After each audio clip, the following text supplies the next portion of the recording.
Dissabte el que veurem en el Museu de Can Marfà, el Museu del Gènere de Punt de Mataró, és una mostra d'algunes de les màquines emblemàtiques de gènere de punt, emblemàtiques per el procés històric que signifiquen o emblemàtiques per la funció que realitzen. El museu ha de servir per diverses coses. Una és Mataró fer-se present a la història d'un camp emblemàtic per Catalunya, per l'Estat i per Europa. Tindrem un dels museus, per no dir el museu més important d'aquesta temàtica, de tota Europa, amb tota seguretat. Per tant, que Mataró es pot reivindicar com una ciutat única en aquest aspecte.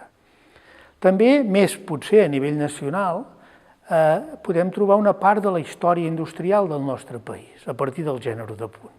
Els nostres joves, els nostres infants, els nostres estudiants podran conèixer la revolució industrial a Catalunya a partir del gènere de punt, doncs d'una manera concreta i palpable. I per altra part, hi ha molt més per als ciutadans de Mataró, podem veure com la nostra ciutat té un origen treballador, té un origen de fer molta feina i, per tant, de no perdre senzillament el nostre origen, perquè això ens ajudarà a mantenir la nostra identitat. Això és un procés de 25 anys, on en aquell moment el meu pare veia que moltes màquines desapareixerien i eren úniques, eren exemplars únics, doncs les va començar a guardar. A partir d'aquí va anar creixent, a partir d'alguna adquisició, de màquines molt emblemàtiques, que pràcticament no n'existia cap, o bé de donacions de gent diversa. I això a poc ha anat creixent, sobretot ha anat creixent perquè molta gent de la ciutat s'hi ha anat implicant, això és important subratllar-ho, jo diria que és fruit d'una obra col·lectiva i un procés de col·laboració de moltíssima gent de la ciutat.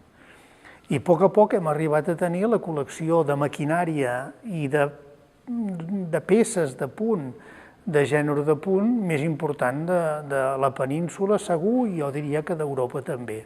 Què ens va empènyer a mantenir això a partir de la proposta del meu pare? Doncs, bàsicament, la il·lusió que ell hi havia posat i la demanda concreta de dir, home, que això no es perdi.